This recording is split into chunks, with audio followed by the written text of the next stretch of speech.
इधर ऊपर। हेलो बच्चों, आज का हमारा टॉपिक है गृह व्यवस्था की उद्देश्य। गृह व्यवस्था के अर्थ को जान लेने के बाद इसके मुख्य उद्देश्यों को जानना अनिवार्य है। गृह व्यवस्था क्यों लागू किया जाना चाहिए? प्रत्येक परिवार के कुछ लक्ष्य होते हैं जिन्हें सूझबूझ तथा अपने साधनों को ध्यान में रखकर निर्धारित किया जाता है। इन लक्ष्यों को प्राप्त करने के लिए गृह व्यवस्था अनिवार्य है। गृह व्यवस्था द्वारा परिवार के जिन लक्ष्यों को प्राप्त किया जाता है उन्हें ही गृह व्यवस्था के उद्देश्य कहा जा सकता है। नंबर 1, परिवार के सभी सदस्यों की आवश्यकता की पूर्ति। प्रत्येक परिवार के सभी सदस्यों की कुछ न कुछ आवश्यकताएं होती हैं। ये आवश्यकताएं सामान्य भी हो सकती हैं तथा विशिष्ट भी। उदाहरण के लिए रोटी, कपड़ा तथा मकान की आवश्यकता प्रत्येक सदस्य की सामान्य आवश्यकताएं हैं। इसके अतिरिक्त शिक्षा, चिकित्सा तथा विशेष प्रकार का आहार आदि विभिन्न सदस्यों की विशिष्ट आवश्यकताएं होती हैं। व्यवस्थित घर में इन सभी सामान्य तथा विशिष्ट आवश्यकताओं की समुचित रूप से पूर्ति होती रहनी चाहिए। गृह व्यवस्था का यह एक मुख्य तथा महत्वपूर्ण उद्देश्य है। नंबर 2, पारिवारिक आय को उचित प्रकार से खर्च करना। सभी भौतिक आवश्यकताओं को पूरा करने के लिए धन की आवश्यकता होती है। प्रत्येक परिवार की आय सीमित होती है, अतः ऐसी व्यवस्था होनी चाहिए जिससे सीमित आय में सभी आवश्यकताओं को पूरा किया जा सके। इसके लिए पारिवारिक बजट बनाना तथा उसके अनुसार आय व्यय में संतुलन बनाए रखना आवश्यक है।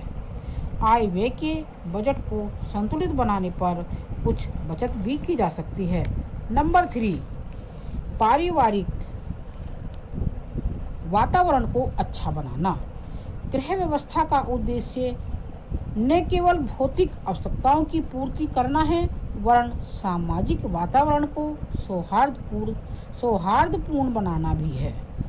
इसके लिए परिवार के सदस्यों के आपसी संबंधों, अनुशासन एवं पारिवारिक मूल्यों को स्थापित करना भी गृह व्यवस्था का उद्देश्य है।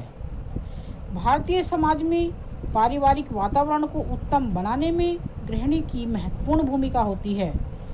उसके विभिन्न कर्तव्य होते हैं जिनके पालन से परिवार का वातावरण अच्छा बना रहता है तथा सभी सदस्य संतुष्ट होते हैं। नंबर 4, परिवार के सदस्यों का नैतिक विकास। गृह व्यवस्था का एक उल्लेखनीय उद्देश्य परिवार के सदस्यों, विशेष रूप से बच्चों एवं किशोरों का समुचित नैतिक विकास करना भी है। नैतिक विकास के अभाव में गृह व्यवस्था को सुचारू एवं उत्तम नहीं माना जा सकता है। विकास के लिए माता पिता को नियोजित ढंग से प्रयास करने चाहिए एवं स्वयं आदर्श प्रस्तुत करने चाहिए। उनको चाहिए कि वे बच्चों को नैतिक मूल्यों की नियोजित रूप से शिक्षा प्रदान करें। नंबर 5, पारिवारिक स्तर को उन्नत बनाए रखना। प्रत्येक परिवार के रहन सहन का एक स्तर होता है जो परिवार के साधनों के आधार पर निर्धारित होता है। गृह व्यवस्था का एक महत्वपूर्ण उद्देश्य है सभी प्रकार से परिवार का एक समुचित स्तर बनाए रखना। इसके लिए रहन सहन के एवं धार्मिक, सामाजिक, सांस्कृतिक तथा दार्शनिक मूल्यों को ध्यान में रखना अत्यंत आवश्यक है। उपयुक्त वर्णित उद्देश्यों को ध्यान में रखते हुए कहा जा सकता है कि गृहस्थ जीवन को सुचारू रूप से चलाने के लिए तथा परिवार के समस्त सदस्यों के सुख एवं समृद्धि में वृद्धि के लिए गृह व्यवस्था का विशेष योगदान तथा महत्व होता है। Thank you.